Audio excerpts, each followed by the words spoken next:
Vacuuming. Bring the vacuum cleaner to the area to be cleaned. Connect the hose and nozzle. Remember to use the proper attachments for the vacuum cleaner depending on the surface to be cleaned.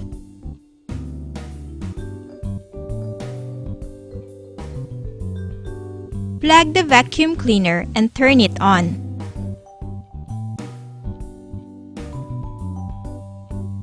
Start vacuuming at the farthest point and use even strokes to cover the area.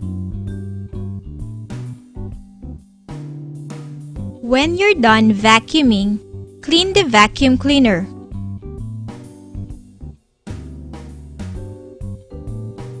Next, brush off all the dirt on the hose and nozzles. Then, store the vacuum cleaner in its proper place.